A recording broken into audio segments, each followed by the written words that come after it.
everyone. Welcome to At Home with Sally. I'm Sally Clarkson, and I have the biggest privilege in the world to be with so many friends from all over the world who join me every week to listen to my stories, inspiration, biblical encouragement, and I am just so glad that you're here today. Thanks so much for joining me.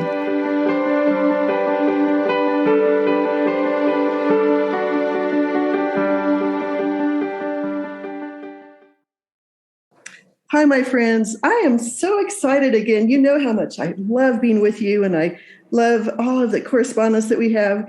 And today is going to be such a fun day. You just won't believe the guests that I have on today.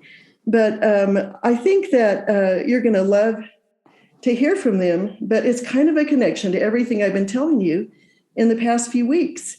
So today I have with me a really dynamic couple. I love seeing people when they're partners and they have interests in the same thing. But they are Hollywood actors, best-selling authors, they're parents of 3 children, and they just released a book that I absolutely adore. The title is called What If Love Is the Point? They're parents of 3 children. Did I say that? And I want them to share their story and thoughts today about the subtitle. You know I love subtitles. All of my friends know I love subtitles, and long subtitles at that. This is a good subtitle. It says... it's living for Jesus in a self-consumed world. Isn't that so true? I mean, oh my goodness. And a mutual friend connected us because he said we have such similar hearts. So I am very honored. So today I want to just introduce them to you. Now I'm going to be going in lots of directions, but what I think we're going to talk about a lot is the foundation of love. You know that I've been talking to you lately about the fact that who you invest in emotionally, relationally, who you talk to, you spend time with, you look eyeball to eyeball, those are the people that you're going to have your strength, your encouragement, your foundations from in your whole life, wherever you are, whatever you're doing. So, my friends, today, welcome with me, Carlos and Alexa PenaVega. Thank you. Hello. Thank you for having us. Oh, I am so thrilled to, and I thought it was so fun. Now, they have both been, my kids were all into the things that you did when they were much younger. They're all probably about your age or maybe a little older even. But we saw what you did. We loved the Spy Kids, the boy band, all the different little things from time to time. It was a special occasion when they would kind of, have fun with and looking at people like you and they all said, that's what I think would be the most fun in the whole wide world to do. So anyway. Oh, so sweet. Thank you. Well, tell my audience a little bit about you, and even that you're riding right now on the 405 in a bus. Yeah. Well, I'm Carlos PenaVega. This is my wife, Alexa PenaVega. Actually, fun fact, I was born and raised Carlos Pena, and she was born and raised Alexa Vega. And when we got married, we decided to combine our last names and kind of just start fresh. Mm-hmm. We have some, we love our families, but there's we have some, some kooky families. Some kooky families. We were like, let's just start fresh. So we became the PenaVegas about 10 years ago. Yeah. Almost. And we've been kind of trying to break the mold of what like the typical Hollywood relationship is kind of portrayed as, like marriage really isn't a thing. So when we got together and got married, the first project that we did together was Dancing with the Stars. And goodness. I remember our agents at the time were like, you guys want to do what? Like be the married couple and like be Lex and Lois and do this. And we said, yeah, we think it's just such a powerful message to show people that like, love is real. Like love is out there. And that marriage is beautiful. And marriage is beautiful. Don't give up on marriage. And they thought we were crazy, but we went in head first, and, God has just completely had his hand over our lives and our careers. And the last 10 years, we've just kind of been sharing his love through our marriage. Oh my goodness. And like you said, now we have 3 beautiful kids. We love them to death. We are currently on tour with my band, Big Time Rush. Yeah. So if you guys hear cars, we're currently on the 405 freeway. We have a show tonight at a YouTube theater. We've been on the road for almost 2 months now. So my goodness. Wow. we're getting to the end, but it's been fun. And then Alexa, she's been just a second. Not only is she an amazing.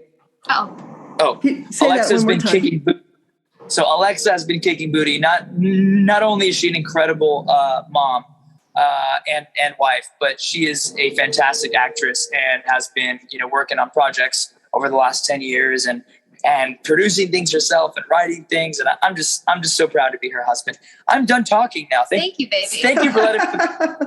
But it's so fun to hear you. And I will have to tell you, here in the cars, people hear my dog bark. They hear my phone ring. Good. This is really a fun podcast, and they all have fun with you. They understand. Tell us the ages of your children. We have a 5-year-old, a 3-year-old, and a 1-year-old. Oh my goodness. So we're in the thick of it. You are in the thick of it. You don't know this, but my daughter, Sarah, my oldest child, got married when she was a little bit older. And then she had 3 children in 3 years. And so she's kind of right where you are. So I do understand this. I feel her. It's a lot. You know what? It's a lot, but it's also really nice because they're all close in age. They can all play together. And also it just kind of means like when they're older, we'll get them out of the nest and then we'll have our second life together. Well, I do have to tell you, we call it a club. The 3, they're now 4, 2.5, and 1, and they just do everything together. So we could go on and on about that, but no. Listen, we're the same way. Well, so I want to know. I know that both of you really came to the Lord. Can you just tell me a little bit about that and how you realized that was going to become a foundational part to your life? Yeah. Carlos's story, I'm sorry I keep putting things on you. No, it's good. Your story is such a flip that I love it. I had, I kind of grew up in the church. Not really. It was kind of in and out. Like I was raised Catholic, then my parents almost got a divorce and they, went to a Baptist church and then that didn't work out. So they kind of ended up getting a divorce and we all strayed from the church. And then when I started in my band, Big Time Rush, which was also a TV show on Nickelodeon for like 6 years, I was very lonely. I was depressed. I was very codependent on being in a relationship. And one summer, I ended up going on tour. I broke up with my girlfriend at the time, and I just kind of went on a little bit of a rampage. I started doing drugs. I started sleeping around, and I was on tour. Playing in front of tens of thousands of people every night. So like I was kind of like in this rock star mode. And when I returned from that tour, I felt so empty. I felt so, so unfulfilled. I mean, I think that tour we sold something like 600,000 tickets. We played in front of so many people. And I came home and I was empty. Like you would think that would fill you up and you would come home and feel on top of the world. But I was super lost. I locked myself in my house. I smoked a lot of weed for a long time, about 2 weeks.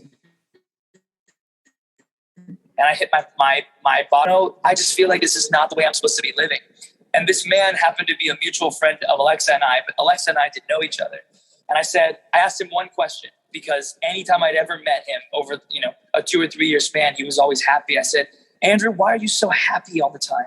And he turned around and he said, hey, it's because I got Jesus in my life. And you know what I did? I hung up the phone. I said, I'm out of here. That's the craziest thing ever.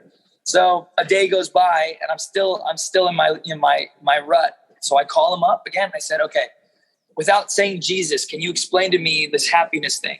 And he said, look, how about you come to church with me tomorrow? It was a Saturday, then a Sunday. And I said, okay, fine. So he picks me up, he takes me to church. And this bishop at this church preached this message. When he was 23, he was doing all these things. He went to church and a pastor spoke to him. And I'm sitting here going, am I in some sort of twilight zone? Because I'm 23, I'm doing all these things. And this bishop is preaching literally directly to me. Directly to you.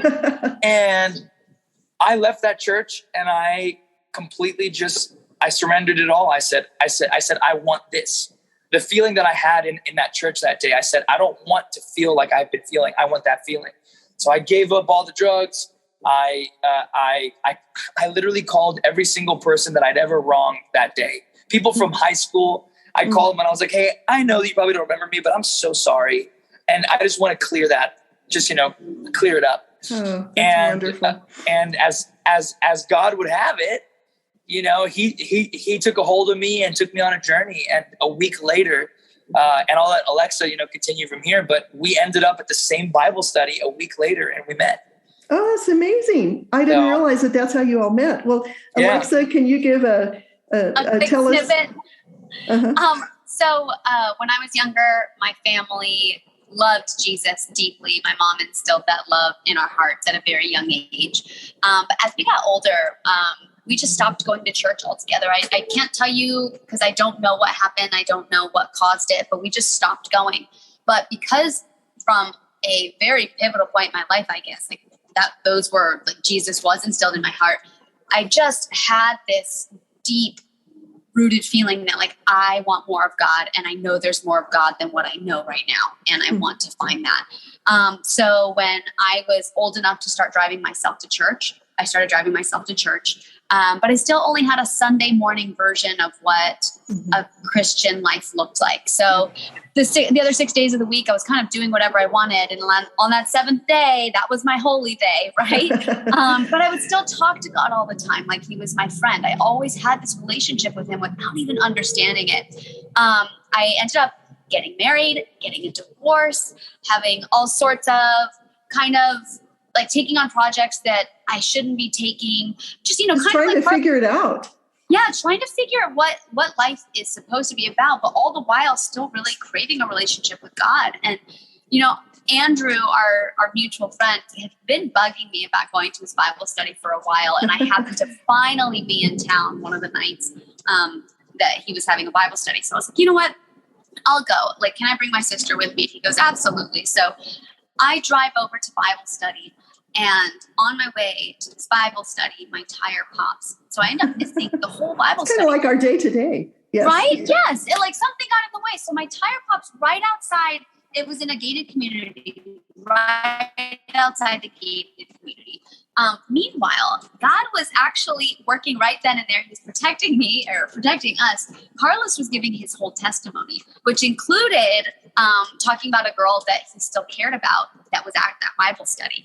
And had I heard all of that, I never would have given this guy the time of day, because I would have met this person somewhere else and thought all sorts of different things. But it's so funny. I missed all of that and only was able to make it to the fellowship part of Bible study by the time the whole car issue got resolved. And from then on out, we met.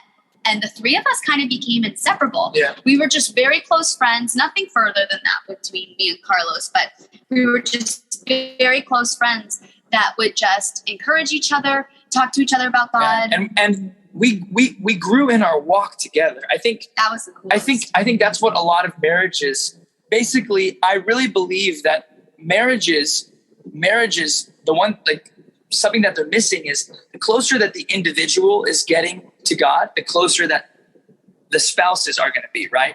So we were growing in our faith together versus just her going to church and me just being yeah, sure. No, both of us dove in hard together. So we were, be reading together. It just made each other up to church, to go to church, to go to Bible study. It made everything so much more special and so much more real. And we were building a solid foundation. Our relationship was built on God. I don't think people can hear that enough, because I think in the isolation of COVID and people quit going to church, quit being together, quit being with fellowship. And I think that really hindered, and they got in the habit of not understanding that the fellowship, the encouragement, the teaching, all the different things that we all need to keep feeding us are so important to keeping marriages going. We're just about to celebrate our 41st anniversary, and we've congratulations. Well, we've moved literally 20 times, 8 times internationally. We've done all these things. So we've had to work at this. But it's a legacy of love that means, okay, I'm going to give myself up. I'm going to, okay, God, this is my service of worship to you. Show me how to love better. So I want you to go straight to the jugular, which is our book. I love the title of your book. Yes. I love the subtitle. Tell us about that and how that came about. Well, our book is finally out now. It's called What If Love is the Point? Living for Jesus in a Self-Consumed World. And I love that part, the self-consumed world. Well, how it all came about was that we found ourselves asking these questions like, what's the point of this, God? Like something would happen. And in the book, so many things happen in our lives that we detail. And the question that we kept going back to is, okay, God, like this sucks, but what's the point? Mm-hmm. And when you look at it with that perspective, man, he's able to come in and go, hey, listen, let me show you, I see the entire book from beginning to end. So just trust me. Mm-hmm. So we kept asking these questions, and that's how the book came about. And we're so excited. I mean, we've been all around the country on tour, and we've been meeting people, young people, older people, and just hearing how the book has affected them, just like how our testimony has helped further them in their walk. Mm-hmm. I mean, that's literally why we're here on this earth. That's so neat. Well, kind of unpack it just a little bit more for me. I love, I feel like that we don't talk enough about the fact that we're all self-absorbed, aren't we? We want to be fulfilled. Not at all. Not at all. We want someone to love us. We want to accomplish something. Give me meaning. And yet, really, at the bottom of it, the more I learned to fall on my sword, so to speak, to love unconditionally, to say the gentle thing instead of what I was feeling, to embrace, to give context to their weariness, to whatever. I look back now and I think, how did Clay put up with me? Because I learned so much about love just by continuing to practice this muscle of love and giving of myself. And now, we just have this incredible partnership through so many years, but it took both of us, continuing to say, we will grow, we will love one another. Tell me your perspective on this.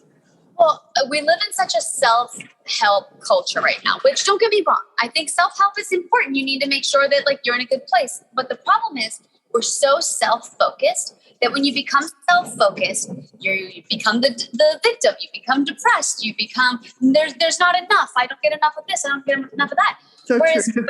when you, if you want to be a good leader, you need to be a great servant. And God called us to serve his children. He called us to love one another. He didn't always say like each other, but he did love one another, right? Right. So the more and more I've found that we serve and we stop focusing on self, but really focus on how do we love people? And it's not always easy.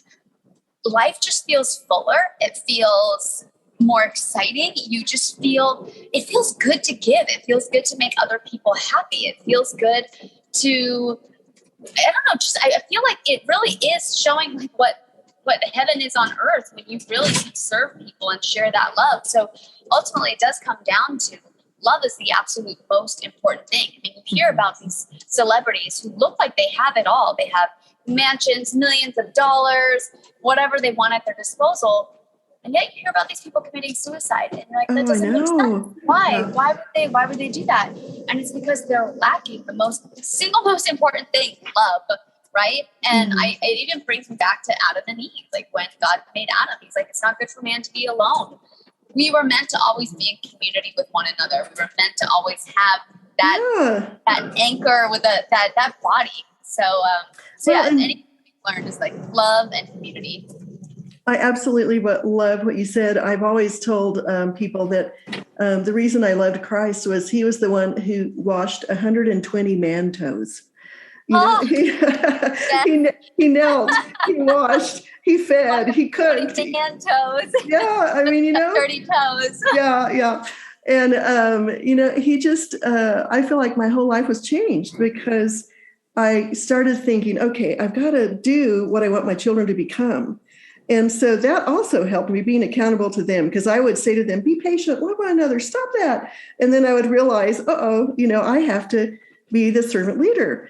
And I see all the time. I always tell people, if you want your kids to know Jesus, show them what it's like right there at home. Yeah, it is. But it requires you to become your best self. Right. I'm always talking to people about capacity. And I realized when I look back, I didn't know that I had capacity to be more virtuous, to be stronger, to be more confident, to access more, more parts of my character by practicing what I would watch in Scripture, what Jesus did. And I would think, okay, I'm going to control my tongue. I'm going to be unselfish. I'm going to serve one more time. And then I would just see these incredible things coming out of me and the kids. but no one had ever taught me. So I was so grateful that God was patient with me, because I look back now and I kept wanting to have more children so I could do it right. But as I look back now, they all say, but we saw you apologize, and we saw you, wash our toes, so to speak. And we saw you. And I feel like it's this organic, really wonderful. We're going to dive in. We're going to love each other. We're going to feast. We're going to discipline. We're going to enjoy life. But this is where the fulfillment comes. It's in the places where you develop close relationships. Yep. It's not in accomplishing something outside in the world. I loved what you said, because I do feel like people are seeking love in all the wrong places. And it's really right there. You have to cultivate it. You have to grow it. You have to work on it. I absolutely love the concept of your book. Thank you so much. Yeah, I just think it's wonderful. Well, is there anything, we have to go quickly because both of us are on schedules today, but is there any one thing that you wish the people that are listening to us would remember or know? Actually two things. You go first. Yeah, I mean, you know what? There's a word that we bring up in the book a lot, which I think really just empowers my everyday for me is consistency. Like as somebody who loves Jesus and follows like Christ, I need to be consistent in my walk. So because people are going to watch me. And had Andrew not been consistent, I would not have called him and seen his light. Like I saw his light because of his consistency. And I said, in my lowest of lows, I said, hey, who seems in my life, who seems the happiest and the most joyful? And it was Andrew.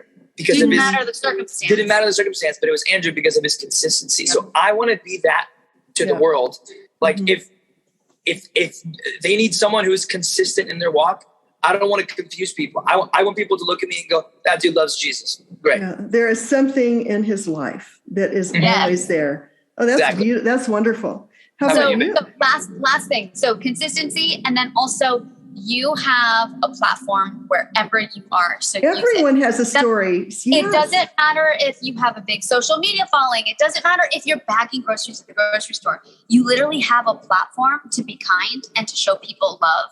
And it's as simple as smiling. It's as simple as asking how their day is going, just checking in. Like checking in is probably one of the best things you could do with people and really care. So I would say the consistency and use your platform because you have one, whether you think so or not.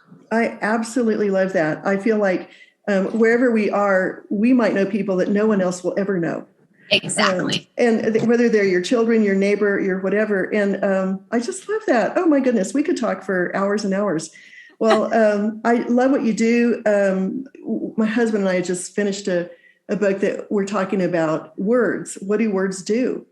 So we could talk about that forever because that's a part of being consistent. And we talk about that all the time. Yes, ma'am. But anyway, where would you like for people most to find you? Just tell me that, and then we will cut off into nothing. We're most active on our Instagram page. I am at The Real Carlos Pena, and she is at Vega Alexa.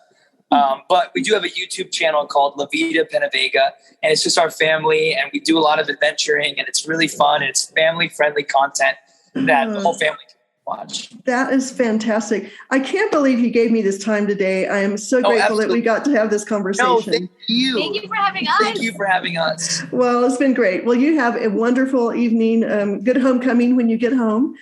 Yes, and ma'am. Thank you. Hopefully our paths will cross soon. I hope so. Okay. Nice meeting you. Great to meet you too. Bye-bye. Bye. I hope you've enjoyed our time together today and that you'll join me next week. Be sure to look for more inspiration on my blog at sallyclarkson.com. Thanks for joining me. Bye-bye.